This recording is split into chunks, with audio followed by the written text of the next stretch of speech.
अस्सलामुअलैकुम प्यारे बच्चों, उम्मीद करती हूँ आप सब खैरियत से होंगे। चलें सब बच्चे अपना उर्दू कायदा खोलें। उर्दू कायदा में आज का जो हमारा हर्फ है वो है य। ठीक है, सफ़ा नंबर 11 में हम ये करने जा रहे हैं। इसको कुछ लोग से या जे पढ़ते हैं, तो इसको से या जे नहीं पढ़ना। ये फारसी का हर्फ है और इसको हम य पढ़ेंगे। ठीक है ना, क्या है ये? य जालाबारी होगा, जालाबारी नहीं होगा। ठीक है, इसको हम क्या पढ़ते हैं? य।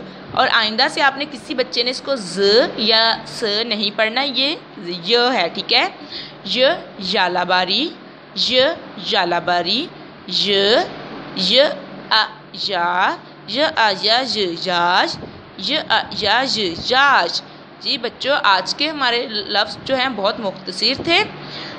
आगे हैं ड़ य, र आ राज राज, य आ याज य याज, आ ज आ जार जार आ जार। तो जी बच्चों, आज का हमारा सफ़ा नंबर 11 मुकम्मल हो चुका है। हमने क्या करना है, हमने इसकी दोहराई करनी है। पीछे से लेकर शुरू से लेकर आखिर तक हमने इसको अच्छे से पढ़ना है और इसमें जो अल्फाज बनाना सीखे हैं उसकी मश्क करनी है, खुशखती करनी है, इसको लिखने की ज़्यादा से ज़्यादा कोशिश करनी है। और इन हरूफ को, ये जो दिए गए हैं हमें, इनको और हरूफ से मिलाकर मज़ीद अल्फाज बनाने की कोशिश करनी है खुद से। ठीक है, ज़रूरी नहीं कि जो इसमें है वही आपने करने हैं, तो आप इनका इस्तेमाल करते हुए और भी हरूफ बना सकते हैं।